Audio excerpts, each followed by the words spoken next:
What if I told you that some of the fastest ways to calm stress do not come from adding more routines, supplements, or complicated habits? Before life became so busy, people often relied on simple tools that worked with the body instead of against it. Things like cold water on the face, calming scents, or certain breathing patterns were traditionally used to settle the mind and body quickly. Research now suggests that simple inputs like temperature, scent, pressure, and breath may support the nervous system in just minutes.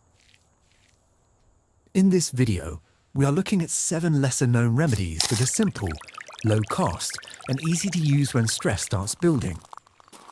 You do not need a huge routine to feel more steady. Sometimes the smallest actions can make the biggest difference.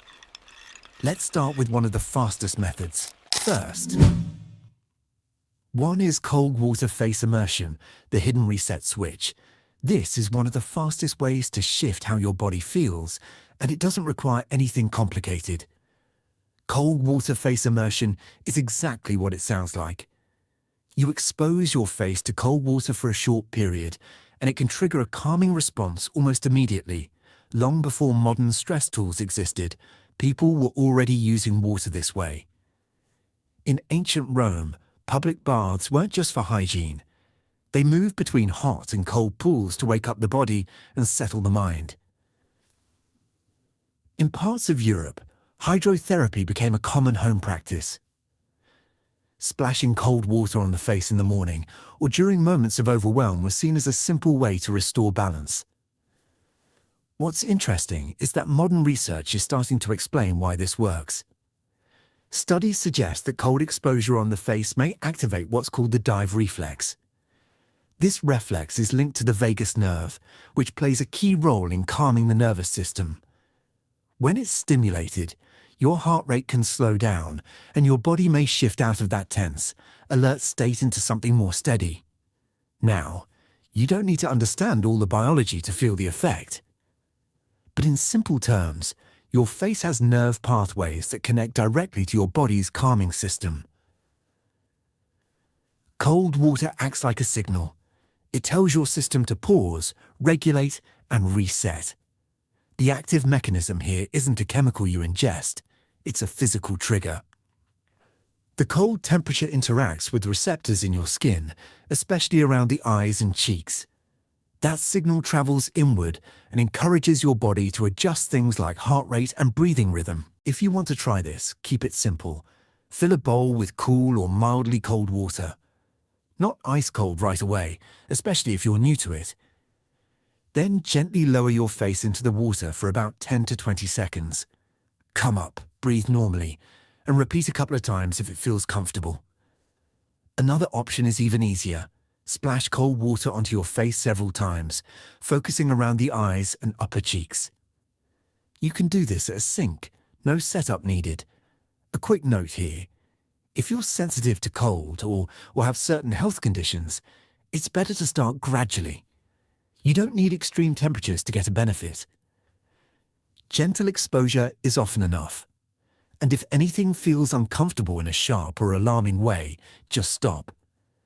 So why did something this simple fade out of everyday use? Part of it is comfort. Cold water isn't always pleasant, especially when we're used to warm showers and climate-controlled environments. And over time, we've leaned more toward passive solutions, reaching for a screen, a drink, or something that distracts us instead of something that directly shifts our physiology. There's also the fact that this method doesn't look impressive. It's not packaged. It's not marketed. It's just water. So it quietly slipped into the background while more complex solutions took center stage. But sometimes, the most effective tools are the ones that feel almost too simple to matter. Think of this like a reset button your body has been carrying all along. It doesn't need charging. It doesn't run out. And when you press it at the right moment, it can bring you back to center faster than you'd expect. Second is lemon balm, the quiet nerve soother. Lemon balm is one of those herbs that doesn't try to overpower your system. It works gently, almost quietly, which is exactly why it's so useful when your mind feels busy and your body won't quite settle.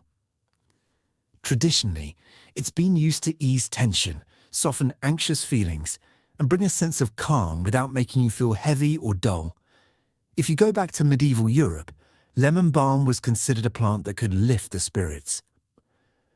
Monks grew it in monastery gardens and used it in simple tonics for the heart and mind. It wasn't seen as something dramatic. It was more like a steady companion, something people reached for when life felt unsettled or overwhelming.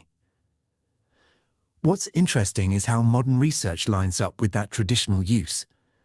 Studies suggest that lemon balm may support the activity of GABA, a neurotransmitter that helps calm the nervous system. When GABA activity is supported, your brain tends to shift away from that wired, overactive state and towards something more relaxed and balanced. You don't need to think of it in technical terms. Just imagine your mind as a room where every voice is talking at once. Lemon balm may help quiet some of that noise so things feel more manageable. The key compounds in lemon balm include rosmarinic acid and certain natural oils. These compounds are believed to interact with the brain in a way that supports calmness and emotional steadiness. It's not about shutting anything down. It's more about smoothing the edges so your system can regulate itself. One of the easiest ways to use lemon balm is as a tea. You can take about 1 to 2 teaspoons of dried lemon balm leaves, pour hot water over them, and let it steep for around 5 to 10 minutes.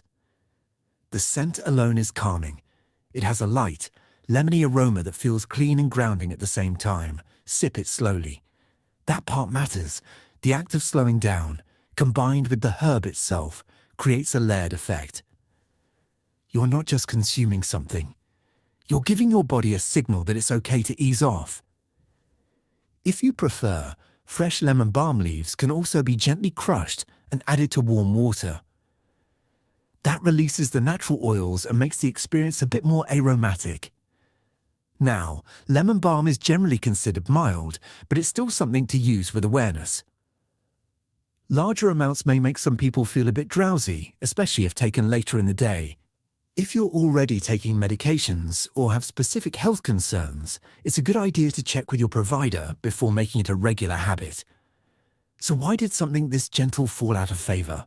In a world that values fast and noticeable effects, subtle remedies often get overlooked. Lemon balm doesn't hit you all at once. It doesn't create a dramatic shift that you can't ignore.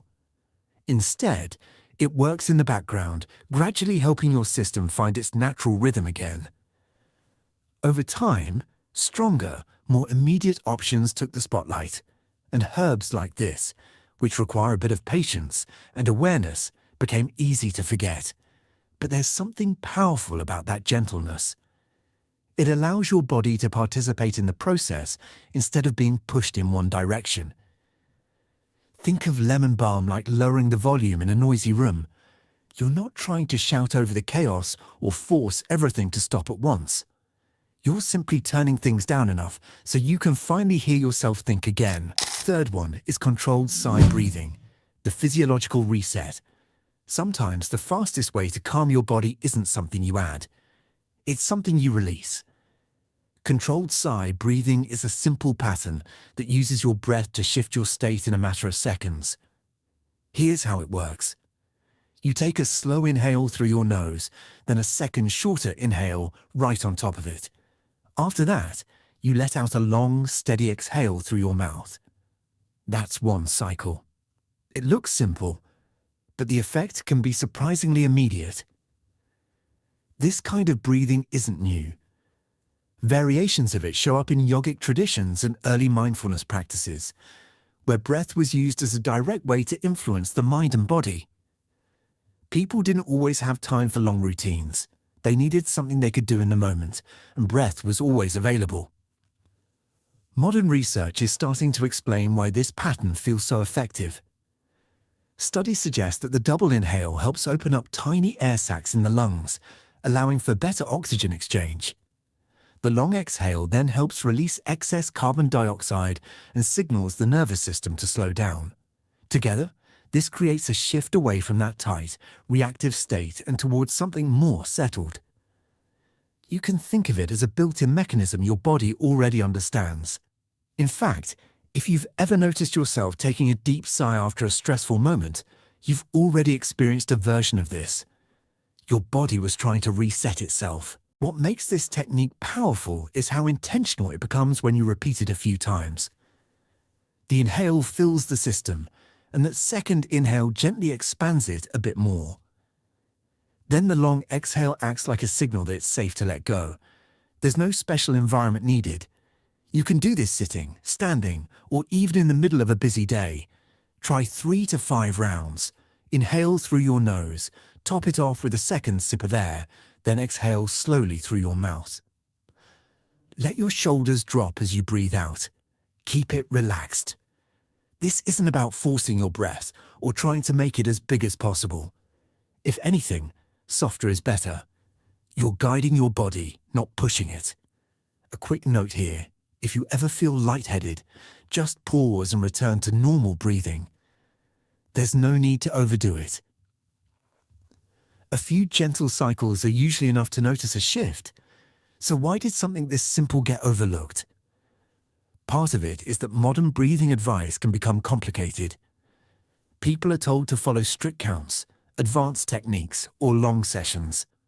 And while those can be helpful, they can also make it feel like you need the perfect setup to get results. In reality, some of the most effective patterns are the ones your body already knows. They don't need to be learned from scratch. They just need to be remembered. Controlled sigh breathing doesn't require time, tools, or preparation. It meets you exactly where you are, whether you're at your desk, in your car, or lying awake at night. Think of it like releasing pressure from a valve that's been building quietly in the background. You don't need to dismantle the whole system. You just need to open that valve for a moment and let the tension move out. Fourth is clove tea, the warming nervous system support. Clove tea is one of those simple remedies that feels almost too basic to matter, but once you try it, you understand why it's been used for generations. It's made from whole cloves, the same spice you might already have in your kitchen, and it's traditionally used to bring warmth, comfort, and a grounded feeling to the body. When your stress shows up as tension, restlessness, or that cold, unsettled feeling in your chest or stomach, warmth can make a real difference. Clove tea works by gently warming the system from the inside, which may help your body shift out of that tight, reactive state. In traditional Ayurvedic practices, cloves were often used to support digestion and create internal warmth, especially during times of imbalance. In traditional Chinese practices, warming herbs like clove were used to restore flow and comfort when the body felt stuck or cold. These systems didn't separate the mind and body the way we often do today. They understood that when the body feels supported, the mind tends to follow. Modern research gives us a glimpse into why cloves might have this effect. Cloves contain a compound called eugenol, which has been studied for its antioxidant and calming properties. Studies suggest that eugenol may interact with the body in ways that support relaxation and reduce oxidative stress. While it's not a dramatic or instant shift like a stimulant, it creates a steady, comforting effect that builds as you sip. In plain terms, eugenol is one of the natural components that gives cloves their strong aroma and warming sensation. When you drink clove tea, you're not just tasting it. You're experiencing that warmth moving through your system, which can signal your body to soften and slow down. Making clove tea is simple. Take 2 to 3 whole cloves and place them in a cup of hot water. Let them steep for about 10 minutes. You'll notice the water taking on a rich, slightly spicy aroma. Sip it slowly, not all at once. Let the warmth spread gradually. If the flavor feels too strong, you can dilute it with more water or combine it with something mild like a slice of apple or a bit of cinnamon. The goal isn't intensity, it's comfort. A small note here: cloves are potent, even in small amounts. Using too many can make the tea overpowering and may feel a bit harsh on the system. Start light and see how your body responds. And if you're pregnant, on medication, or have specific sensitivities, it's a good idea to check with your provider before using it regularly. So why did something that's accessible get overlooked? Part of it is how we categorize things. Cloves became known as just a kitchen spice, something for flavor, not function. When something is familiar, we tend to underestimate it. We assume that if it were truly powerful, it would be packaged differently or sold as something more specialized. At the same time, modern solutions often focus on quick, noticeable effects. Clove tea doesn't hit you all at once. It invites you to slow down, to sip, to feel. And in a fast-paced world, that kind of quiet support can be easy to miss. But there's a reason it lasted as long as it did in traditional systems. It meets the body in a very human way. Through warmth, through scent, through simple ritual. Think of clove tea like wrapping your nervous system in a warm blanket. It doesn't force anything to change. It just creates the conditions where your body can finally relax on its own. Before we move on, take a second and check in with yourself. Out of the remedies we've covered so far, which one actually feels doable for you today? Not the most impressive one, not the most interesting one, but the one you can realistically try without overthinking it. That's the one that tends to make a difference. If you're finding value in these simple, practical approaches, go ahead and like the video. It helps more people discover this kind of grounded, no-nonsense information. And if you're interested in natural health ideas that are rooted in both tradition and research, consider subscribing.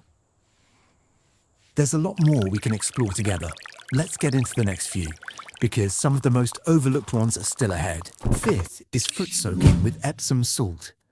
Grounding through the body. This is one of the simplest ways to calm your system, and it starts at the lowest point of your body. A warm foot soak with Epsom salt may not sound like much, but it has a way of pulling tension down and out in a way you can actually feel. When stress builds up, it often sits in the upper body, tight shoulders, a heavy chest, a busy head. A foot soak works in the opposite direction. It draws your attention downward and gives your body a signal to settle. This practice goes back a long way. In traditional European homes, soaking the feet in warm water was a common evening ritual, especially after long days of physical work. In many Asian traditions, foot baths were used not just for comfort, but as a way to restore balance and calm the whole system. It wasn't treated as a luxury. It was part of normal care. Modern research gives us some clues about why this feels so effective. Epsom salt is made of magnesium sulfate, and magnesium is often linked to muscle relaxation and nervous system support. Some studies suggest magnesium plays a role in helping the body manage stress responses. Now, whether magnesium is deeply absorbed through the skin is still debated, but even beyond that, the experience itself has clear effects. Warm water increases circulation, relaxes muscles, and signals the body that it's safe to unwind. When you combine that with stillness and quiet, you create a moment where your system can shift gears. There's also something important about the feet themselves. They're packed with nerve endings, and in many traditional systems, they're seen as connected to the rest of the body. When you care for the feet, you're not just addressing one area, you're influencing the whole system. To try this, fill a basin or tub with warm water. Not hot, just comfortably warm. Add about half a cup to 1 cup of Epsom salt and let it dissolve.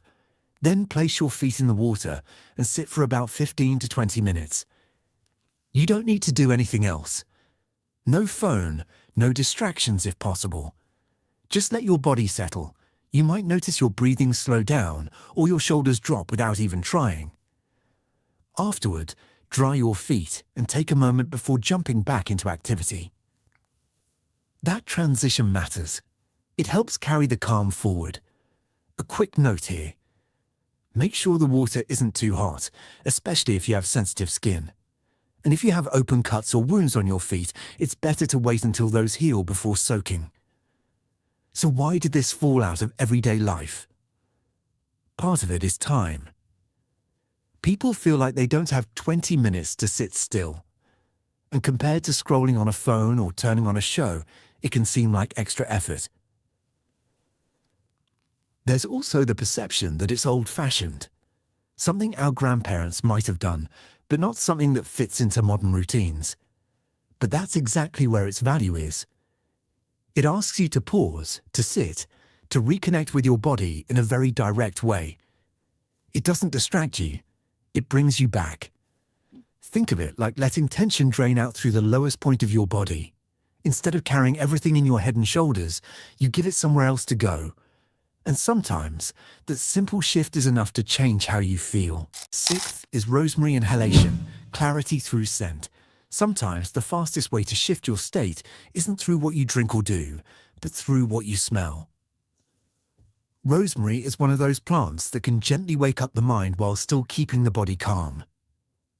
It creates a kind of alert calmness that's especially useful when stress feels foggy or overwhelming. The method is simple. You take fresh rosemary, or even dried if that's what you have, and bring it close enough to smell. Crushing it slightly between your fingers helps release the natural oils. Then you take a slow, steady breath in through your nose and let the scent do its work. This practice has deep roots. In ancient Greece, students were known to wear rosemary garlands while studying because it was believed to support memory and focus. In Rome, it was used in ceremonies and daily life to promote clarity and emotional balance. It wasn't just a pleasant smell. It was considered a tool for the mind. Modern research is beginning to support some of these traditional ideas. Studies suggest that the aroma of rosemary may influence cognitive performance, attention, and mood. Certain compounds in rosemary, especially one called 1,8-cineol, are thought to interact with the brain in ways that support alertness while still maintaining a sense of calm. In simple terms, rosemary doesn't push your system into overdrive. It helps clear the mental fog without adding more tension. That's a rare combination, especially when you're already feeling stressed. The active compounds in rosemary are carried through its essential oils. When you inhale the scent, those tiny particles interact with receptors in your nose that are directly connected to areas of the brain involved in memory and emotion. That's why scent can shift how you feel so quickly. It takes a more direct path than many other inputs. To use this, you don't need anything complicated. If you have fresh rosemary, gently rub or crush a small sprig between your fingers and bring it close to your nose. Take a slow inhale, then another if it feels comfortable. You can repeat this a few times throughout the day whenever your mind starts to feel cloudy or tense. If you're using dried rosemary, you can place a small amount in your hand, warm it slightly, and inhale in the same way. The effect may be a bit lighter, but it still works. A small note here. Rosemary has a strong scent. For some people, especially those sensitive to fragrances, too much can feel overwhelming. Start with a light inhale and see how your body responds. You don't need a lot to notice a shift. So why did this simple method fade away?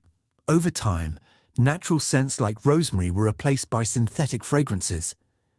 Air fresheners, scented products, and artificial blends became more common, and they often lack the same connection to the body's natural responses. At the same time, we become so used to constant stimulation that we overlook subtle signals.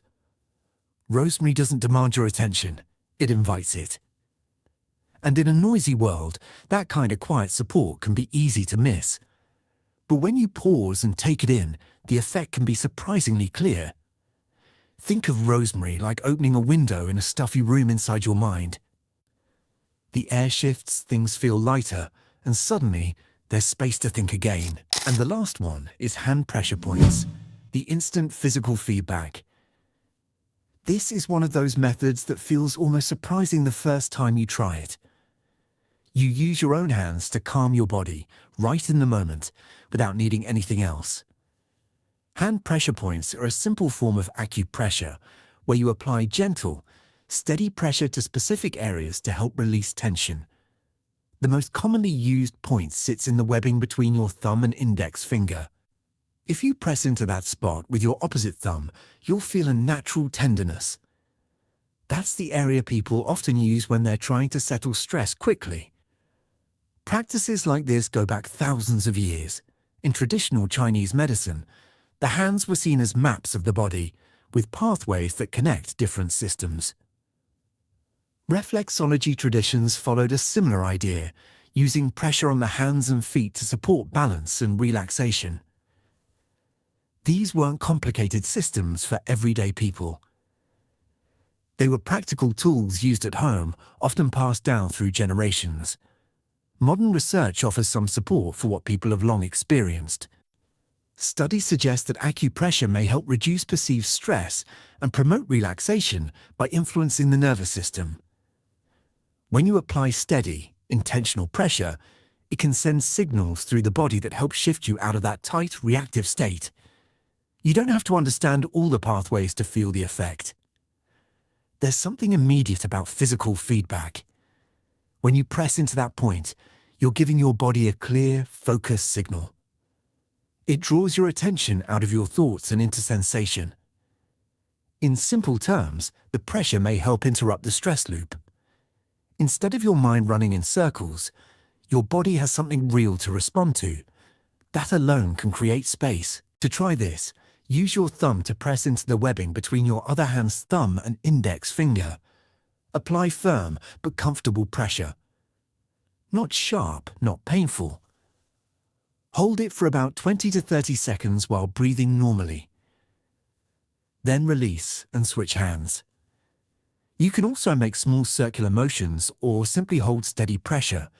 Both can work. The key is consistency and awareness, not force. If you want to take it a step further, you can combine this with slow breathing. Press the point as you inhale and soften the pressure slightly as you exhale. That rhythm can deepen the calming effect. A quick note here. More pressure doesn't mean more benefit. If it starts to hurt, you're pushing too hard. This should feel grounding, not uncomfortable. And if you have any injuries or sensitivity in your hands, just work around those areas or skip it altogether. So why don't more people use this? Part of it is that it requires intention. You have to stop for a moment, notice how you feel, and choose to do something about it. In a world built around passive consumption, that small step can feel like effort. There's also no product involved. Nothing to buy, nothing to advertise. It's just you and your body. And because of that, it tends to stay under the radar. But that's exactly what makes it powerful. It's always available. You don't need the right environment or the perfect timing. You can use it in the middle of a busy day, in a quiet moment, or whenever you feel that tension starting to build. Think of it like finding a hidden switch that softens your entire system. It's small, almost unnoticeable from the outside, but once you know where it is, you can use it whenever you need to bring yourself back. Stress relief does not always come from doing more. Often, it comes from working with your body instead of overpowering it. Simple things like cold water, breath, scent, warmth, and touch are signals your body already understands. You do not need all of them. Pick one or two that feel natural and pay attention to how your body responds. Consistency matters more than intensity. If this helped, like the video, subscribe for more grounded ideas, and share it with someone who has been feeling overwhelmed. I'll see you in the next one. Just a quick note before you go. The remedies we talked about here are traditionally used to support relaxation and general well-being. They're simple tools that may help your body settle, but they're not one size fits all. Everyone responds a little differently. What feels calming and effective for one person might feel neutral or even uncomfortable for someone else. That's why it's important to pay attention to your own body and adjust as needed. Some of these approaches, especially herbs or strong sensory methods, may not be suitable for everyone. If you're sensitive to certain smells, temperatures, or ingredients, it's best to start gently and see how you respond. And if you're pregnant, taking medication, or managing a health condition, it's a good idea to check with a qualified healthcare provider before trying something new. The goal here is thoughtful use, not overuse. Keep it simple, stay aware, and use what feels supportive for you. If you have ongoing concerns about stress or how you're feeling, reaching out to a professional can always be a helpful next step.